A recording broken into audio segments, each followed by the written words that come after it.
தென்சென்னை மக்களை தமிழிசை சவுந்தரராஜன் கொச்சைப்படுத்தியுள்ளதாக திமுக எம்பி தமிழச்சி தங்கபாண்டியன் குற்றம் சாட்டியுள்ளார். இதுகுறித்து சென்னை மயிலாப்பூரில் அவர் அளித்த பேட்டியை சூப்பர்வைஸ் பகுதியில் தற்போது பார்க்கலாம். ஜனநாயகத்திலே வாக்குகள் அளித்து மக்கள் என்னை நாடாளுமன்ற உறுப்பினராக தென்சென்னை நாடாளுமன்ற உறுப்பினராக தென்சென்னை மக்கள் தேர்ந்தெடுத்திருக்கின்றார்கள். தென்சென்னை வாக்காளர் பெருமக்கள் தேர்ந்தெடுத்திருக்கின்ற என் குறித்து அவருடைய கருத்து என்பது தென்சென்னை வாக்காளர் பெருமக்களை கொச்சைப்படுத்துவதாகும்.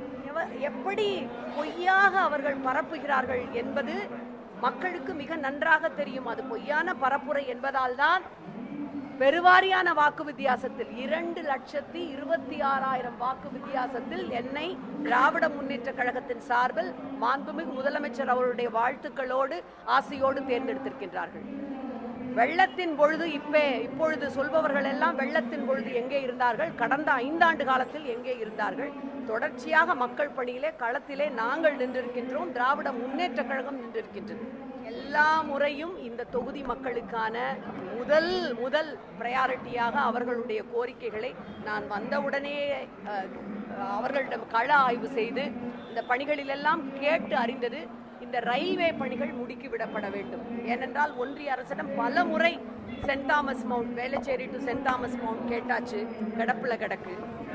அதே மாதிரி டோல்கேட் கட்டணங்கள் குறைக்கப்பட வேண்டும், டோல்கேட்கள் அகற்றப்பட வேண்டும். இவற்றையெல்லாம் தொடர்ந்து நாங்கள் சொல்லிக் கொண்டு வருகிறோம். கிடப்பில் கிடக்கின்றது. அதனை மீண்டும் வலியுறுத்துவோம். இந்த அடுத்த 5 ஆண்டுகளில் மீண்டும் என்னை தேர்ந்தெடுத்த மக்களுக்கு நாங்கள் சொன்னது போல மகளிர் விடுதிகளை கட்டி கொடுத்திருக்கின்றார் நம்முடைய திராவிட மாடல் ஆட்சி நடத்துகின்ற முதலமைச்சர் அவர்கள்.